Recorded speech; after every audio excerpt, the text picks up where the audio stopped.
और मेरे लिए सबसे महत्वपूर्ण मेरी अपनी समाज, मेरी पाल समाज।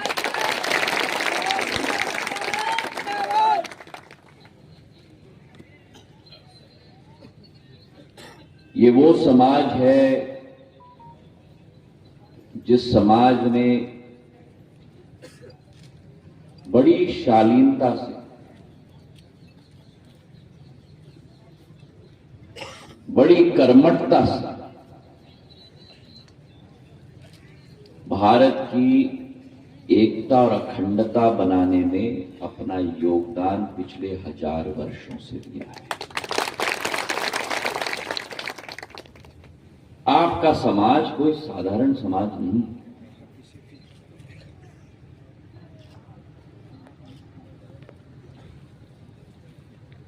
हमारे ग्रंथों में लिखा गया है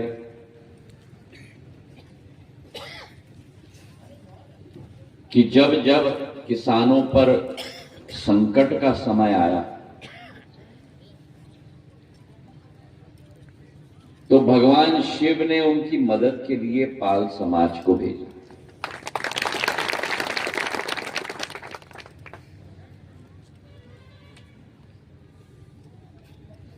आप इस पृथ्वी के लिए मेरा पाल समाज एक वरदान से कम नहीं है भगवान।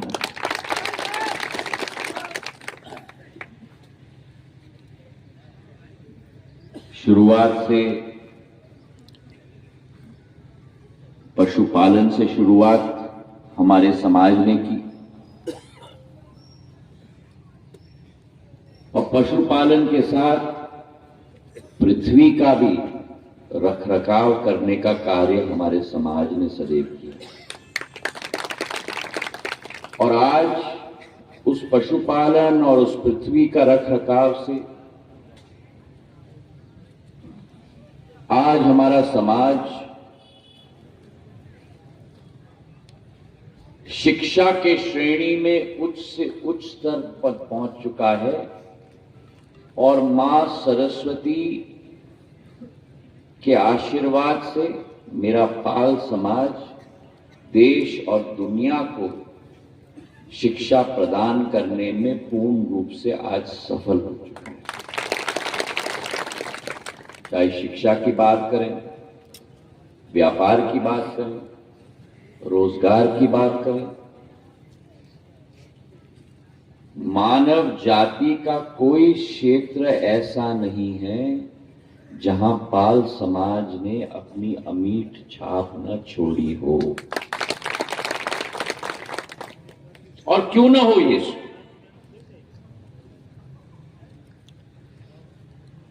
क्योंकि पाल समाज के इतिहास में अगर आप जाओ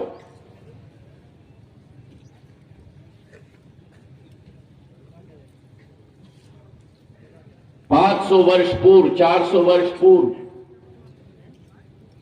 तो कित्तूर रियासत के हमारे राजा, महान योद्धा संगोली रायना ने, जो आपके पूर्वज थे, अपने मरते दम तक अंग्रेजों की एड़ी चोटी करवा दी थी मेरे भाइयों।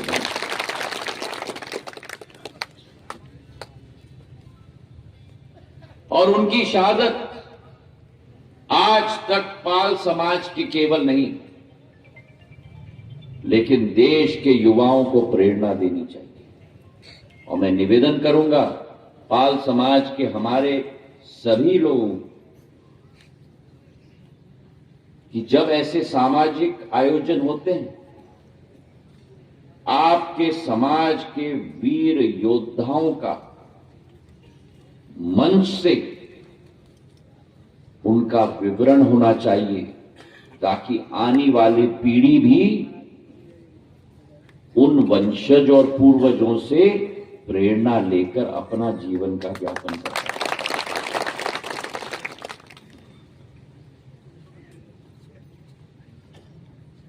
एक उदाहरण मैंने आपको कित्तूर रियासत के राजा का दिया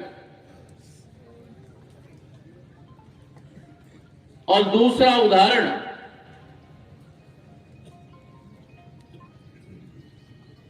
मेरे दिल के साथ जुड़ा हुआ उदाहरण केवल नहीं है, मेरे रग रग और मेरे खून के साथ जुड़ा हुआ उदाहरण है।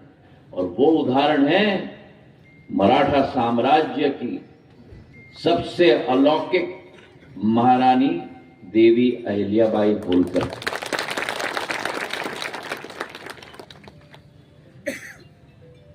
होलकर, गायकवाड़ और सिंधिया, ये तीनों छत्रपति शिवाजी महाराज के सर्वप्रथम सेनापति थे। और इन तीनों सेनापतियों में छत्रपति शिवाजी महाराज का जो स्वप्न था, उनका संकल्प था, हिंदवी स्वराज स्थापित करने का। और उस जमाने में 15वीं सदी में छत्रपति शिवाजी महाराज हर आक्रमणकारी के विरुद्ध लड़े। मुगल हो, पोर्तुगीली हो, जिंजी का राजा हो, अंग्रेज हो, और उस जमाने में जो नौसेना खड़ी कर दी थी, शायद विश्व में किसी राजा की इतनी बड़ी नौसेना नहीं थी जो छत्रपति शिवाजी महाराज की नौसेना थी, जिसको मान्यता अगर किसी प्रधानमंत्री ने दिया तो 75 वर्ष बाद वही मां भारती का सुपुत्र प्रधानमंत्री नरेंद्र मोदी जी ने भारतीय नौसेना में शिवाजी महाराज का झंडा लगाकर और सिंबल लगाकर छत्रपति शिवाजी महाराज को श्रद्धांजलि अर्पित की। और उसी मराठा परिवार में देवी अहिल्याबाई होलकर ने आपके समाज के लिए नहीं, मराठा समाज के लिए नहीं, लेकिन संपूर्ण भारत की आजादी के लिए और एकता अखंडता के लिए अंतः तक लड़ाई लड़ी। आपके समाज में वीर और योद्धाओं की श्रेणी पुरुषों में केवल नहीं है, पुरुषों के साथ साथ महिलाओं में भी है।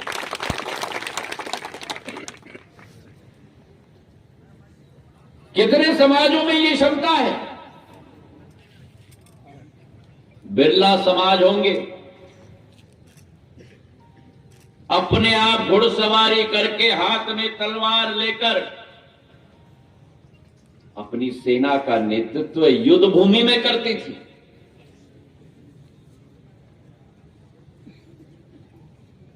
आज नारा लगाया जाता है ना राजनीति में, आप आगे बढ़ो, हम आपके साथ हैं। देवी अहिल्याबाई होलकर के समय में ये नारा लगाने की जरूरत नहीं होती थी।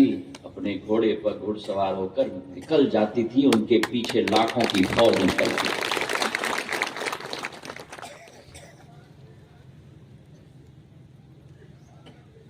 और उनका एक संबंध मेरे पूर्वज के साथ, महाजी महाराज और महाजी महाराज की बहू बैजाबाई महारानी, महाजी महाराज जिन्होंने छत्रपति शिवाजी महाराज का सपने को साकार किया।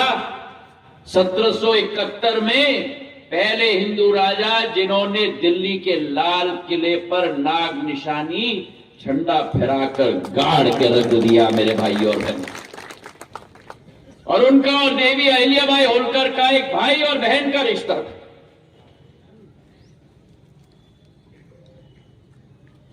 भाई और बहन का रिश्ता भारत को आक्रमणकारियों से सुरक्षित करने के लिए, भाई और बहन का रिश्ता भारत की आध्यात्मिक शक्ति को, धार्मिक शक्ति को पुनर्जीवित करने के लिए। और महाजी महाराज और देवी अहिल्याबाई होलकर ने मिलकर धार्मिक और आध्यात्मिक शक्ति देश की पूरे केवल संरक्षित करने के कार्य नहीं किया, लेकिन पूरे भारत में मंदिर और धर्मशालाओं की श्रृंखला बनाने का कार्य भाई बहन ने दोनों मिलकर किया।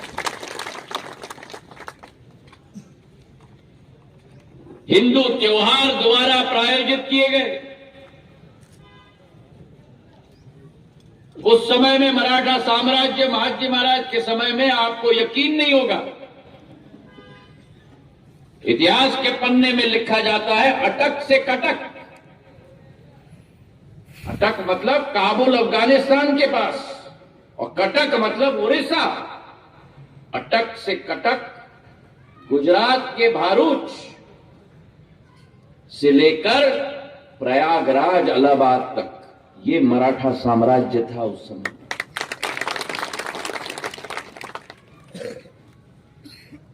और इस पूरे क्षेत्र में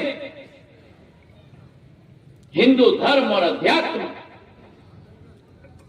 को दोबारा पूर्ण जीवित करने के लिए, प्रज्वलित करने के लिए भाई बहन दोनों निकल पड़े थे। और उदाहरण आपको देता हूं,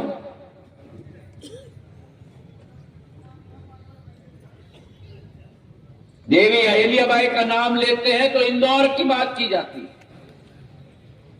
महाजी महाराज का नाम लेते हैं तो ग्वालियर की बात की जाती है।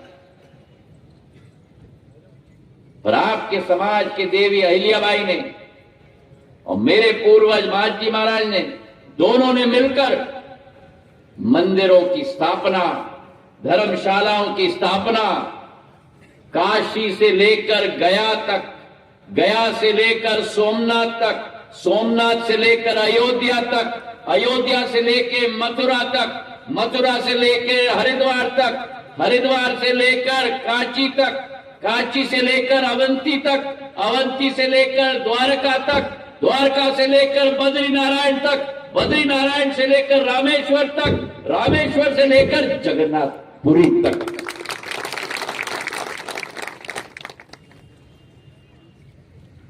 ये इतिहास है आपके समाज का मेरे भाइयों। और ये एक एक बच्चे में समाहित करना गुरु महाराज जी आपका और संपूर्ण समाज का दायित्व होना चाहिए।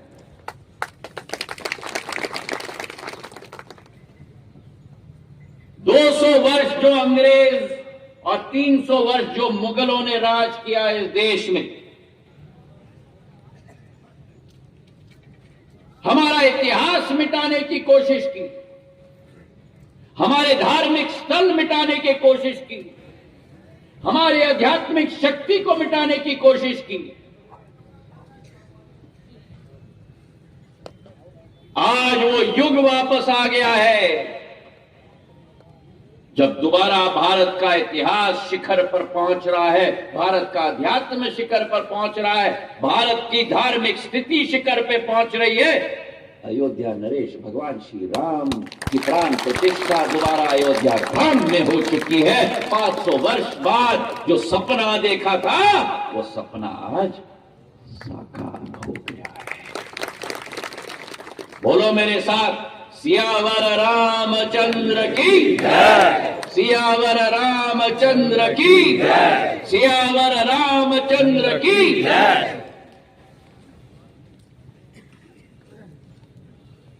हाँ, हम आर्थिक शक्ति के रूप में बढ़ रहे हैं देश के। जगह जगह सड़क बन रहे हैं, जगह जगह ट्रांसफार्मर लग रहे हैं, जगह जगह पुल बन रहा है, जगह जगह बांध बन रहे हैं। देश आगे बढ़ रहा है। प्रधानमंत्री जी के नेतृत्व में आज 5वीं बड़ी आर्थिक शक्ति पूरे विश्व में हम बन रहे हैं।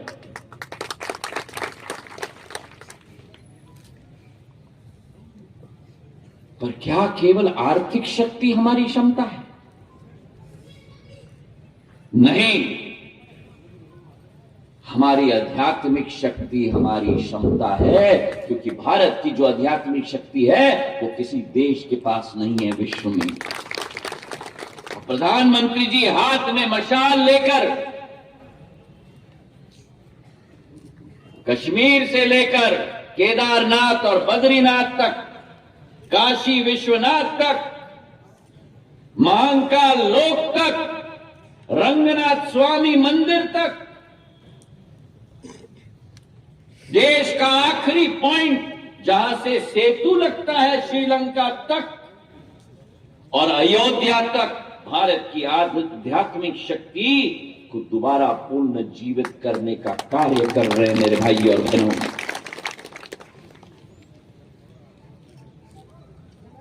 और ये कार्य आपके पूर्वज देवी अहिल्याबाई के द्वारा शुरुआत हुई। सिंधिया परिवार और पाल समाज एक ही दिल के दो भाग हैं।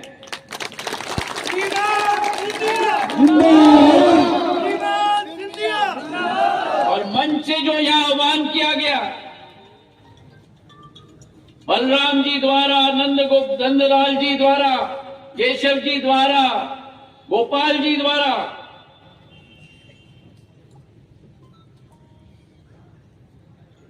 आप चिंता मत करो। आप तो ये समझना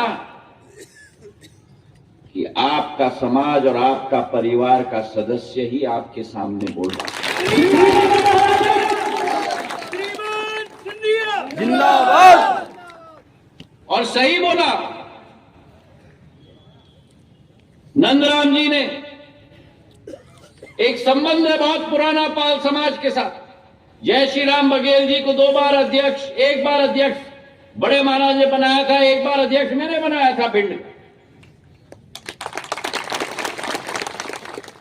थोड़े से चूक गए।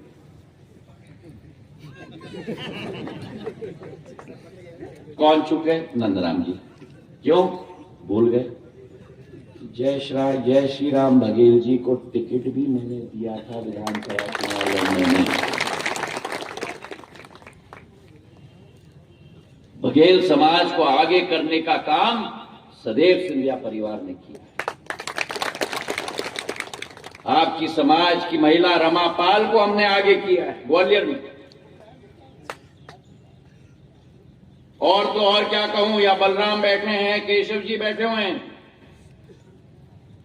मैंने लड़ के और भिड़ के आपके समाज के ही हरिपाल को ग्वालियर के नगर निगम के नेता प्रतिपक्ष मैंने बनवाया। मैं शब्दों में विश्वास नहीं करता मेरे समाज के सभी सदस्यगण, मैं कार्य प्रणाली पे विश्वास करता हूं। और आज इस मंच पे खड़े होकर मैं आपको विश्वास दिलाता हूं, आपकी समाज की जिम्मेदारी है कि आपके नवरत्नों को आप आगे लेके आओ मेरे पास। उसके बाद मेरे हाथों में सौंपो, उनको आगे ले जाने का कार्य सिंधिया परिवार का मुख्य है। जिंदाबाद। जिंदाबाद। और इसलिए इस आयोजन में भी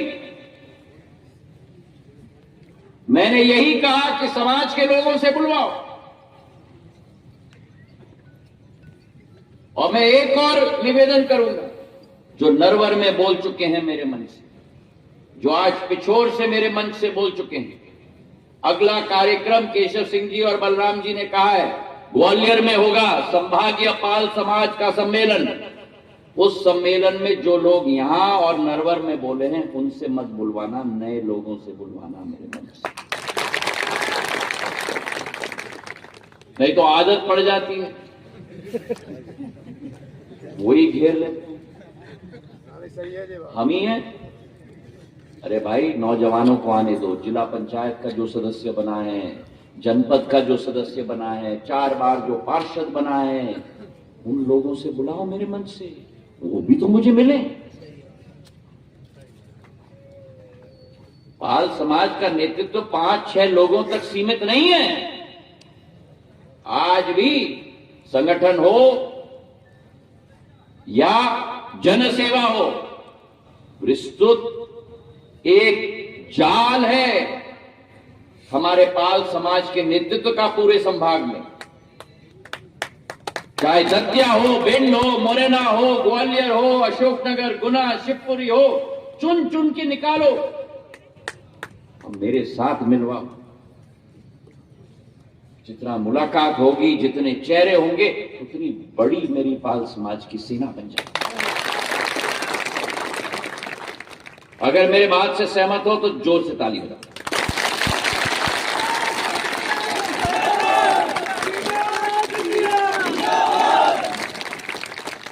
आप लोगों की जिम्मेदारी है, मैं निवेदन करूं कि मेरी परिचय समाज के अंदर बढ़ाने की। आपकी जिम्मेदारी नहीं है कि मुझे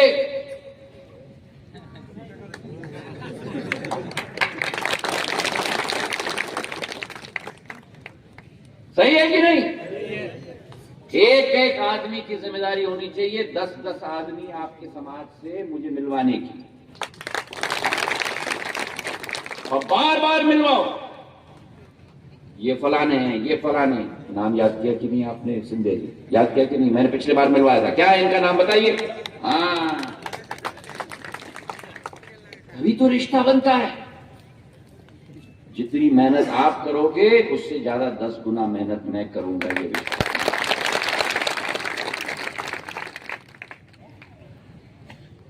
आश्वस्त कराना चाहता हूं मैं पाल समाज को, केवल पिछोर के नहीं, समूचे संभाग को इस कार्यक्रम से आप और हम मिल के कार्य करेंगे। आप और हम मिल के क्षेत्र का विकास करेंगे। आप और हम मिल के नया नेतृत्व उभारेंगे और जन सेवा में साफ दिल के साथ आगे बढ़ते जाएंगे। इन्हीं शब्दों के साथ आपका बहुत बहुत धन्यवाद। जय हिंद, जय भारत। श्रीमान सिंधिया